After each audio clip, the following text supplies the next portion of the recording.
اور خرگوشوں کے لیے خوراک کی بھرمار ہو گئی۔ یہ جو آج کل ہوتی ہے نا ایڈورٹائزنگ، پیڈ پیڈ پروموشنز، وہ اسی قسم کی چیز ہے۔ کئی برس بعد کارنیگی یہی نفسیات کاروبار میں بھی بروئے کار لایا۔ مثلاً وہ پینسلوینیا ریلوے کمپنی کے پاس لوہے کی پٹریاں فروخت کرنا چاہتا تھا۔ اینڈریو کارنیگی نے پٹسبرگ میں لوہے کا ایک بڑا کارخانہ قائم کیا اور اس کا نام جے ایڈگر تھامسن اسٹیل ورکس رکھ دیا۔ ابھی کس کا نام تھا آپ کو معلوم ہے؟ یہ تھا پینسلوینیا ریلوے کمپنی کا مالک جے ایڈگر تھامسن۔ خوش ہو گیا اور اسے اپنے نام پر قائم کارخانے کو لوہے کی پٹریاں تیار کرنے کا آرڈر دینے میں کسی قسم کا اعتراض نہ تھا۔ جب کارنیگی نوعمر تھا تو اسے روزی کی خاطر ایک تار گھر میں بطور قاصد کام کرنا پڑا۔ اس کی تنخواہ 2 شلنگ یومیہ تھی اور اس کے لیے کافی تھی۔ وہ ان دنوں پٹسبرگ میں نیا آیا تھا اور دل میں ڈرتا تھا کہ اگر اس نے کسی دن کسی کے گھر غلط تار بھجوا دیا تو اسے ملازمت سے جواب مل جائے گا۔ لہٰذا اس نے شہر کے تمام بڑے بڑے لوگوں کے نام اور پتے ازبر کر لیے۔ وہ آپریٹر بننا چاہتا تھا، لہٰذا وہ رات کے وقت ٹیلی گرافی کا مطالعہ کرنے لگا اور ہر روز صبح سویرے دفتر کے لوگوں کے آنے سے پہلے ٹیلی گرافی کی مشق کرنے لگتا۔ ایک صبح عملے کے آنے سے پہلے تاروں پر گرما گرم خبریں آ رہی تھیں۔ فلاڈیلفیا پٹسبرگ سے گفتگو کرنے کے لیے بے تاب تھا، لیکن اس وقت ڈیوٹی پر کوئی آپریٹر نہیں تھا۔ لہٰذا اینڈریو نے تمام پیغام خود نوٹ کیے اور پھر انہیں منزل مقصود تک پہنچا دیا۔ جب افسر کو معلوم ہوا تو اس نے کارنیگی کی فوری ترقی کر دی۔ وہ آپریٹر بن گیا اور اس کی تنخواہ دگنی ہو گئی، لیکن اس کی سیماب صفت صلاحیتیں دوسروں کی نظروں کا مرکز بنی رہیں۔ جب پینسلوینیا ریلوے کمپنی نے ٹیلی گراف کا اپنا نظام قائم کیا تو کارنیگی وہاں آپریٹر کی حیثیت سے چلا گیا۔ وہاں وہ بعد میں پرائیویٹ سیکرٹری اور پھر ترقی کر کے ڈویژنل سپرنٹینڈنٹ بن گیا۔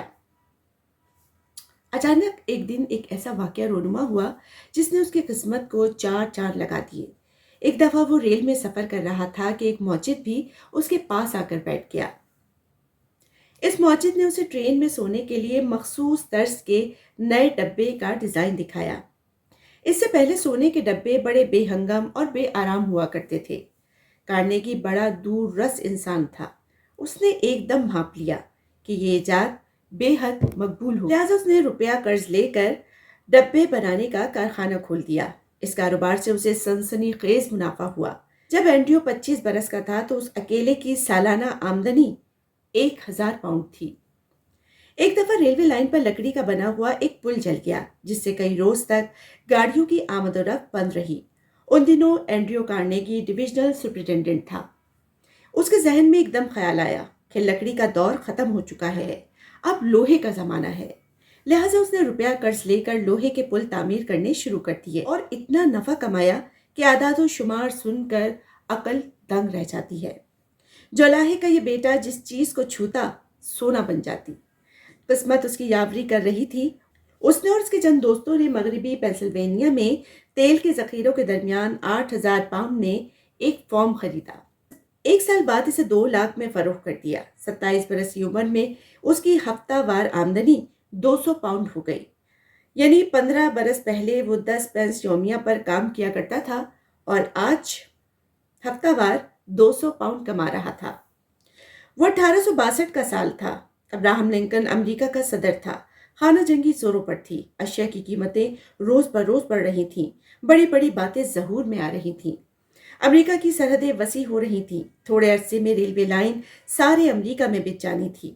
شہر جنم لے رہے تھے۔ امریکہ ایک انقلابی اور حیرت ناک دور میں داخل ہونے کی تیاری کر رہا تھا اور اینڈریو کارنیگی لوہے کی بدولت دن رات سونا پیدا کر رہا تھا۔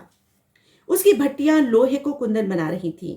جتنی تیزی سے وہ امیر ہوا، انسانی تاریخ کے مطالعے سے پتہ چلتا ہے کہ کسی شخص نے کبھی اتنی جلدی ترقی نہیں کی۔ اس کے باوجود اس نے کبھی سخت محنت نہیں کی۔ وہ اپنا نصف وقت تفریح میں بسر کرتا۔ وہ اکثر کہتا کہ اس کے نائب اس سے زیادہ اس کا کام سمجھتے ہیں، وہ تو انہیں فقط کام کرنے کی تحریک دیتا ہے۔ اگرچہ وہ اسکاچ تھا مگر بخیل اور تنگ نظر ہرگز نہ تھا۔ وہ دوسرے لوگوں کو اپنے کاروبار میں شریک کرتا۔ اس کی بدولت بہت سے لوگ لکھپتی بنے۔ اس نے اپنی زندگی پر فقط 4 برس اسکول کی تعلیم حاصل کی تھی۔ اس کے باوجود اس نے 8 کتابیں لکھیں۔ یہ کتابیں اقتصادیات، سوانح عمری، مسامین اور سفر ناموں پر مشتمل تھیں۔ اس نے پبلک لائبریریوں کو 1 کروڑ 20 لاکھ اور تعلیم کی ترقی کے لیے 1 کروڑ 60 لاکھ پاؤنڈز دیے۔ اسے روبی برنز کی تمام نظمیں ازپر تھیں۔ اسی طرح شیکسپیئر کے ڈرامے اسے زبانی یاد تھے اور جب چاہتا انہیں دہرا سکتا تھا۔ وہ چرچ کا رکن نہ تھا، اس کے باوجود اس نے مختلف چرچوں کو 700 باجے دیے۔ اس نے 7.5 کروڑ پاؤنڈ دوسروں کی امداد کے لیے دیے، یعنی ایک سال میں ہر روز 20 لاکھ پاؤنڈ۔ اس نے اخبارات میں اعلان کرا رکھا تھا کہ جو شخص اسے اس کی دولت کا بہترین مصرف بتائے گا وہ اسے انعام دے گا۔ وہ کہا کرتا تھا کہ دولت مند ہونا ایک ذلت سے کم نہیں۔ آپ نے کیا سیکھا اس سٹوری سے؟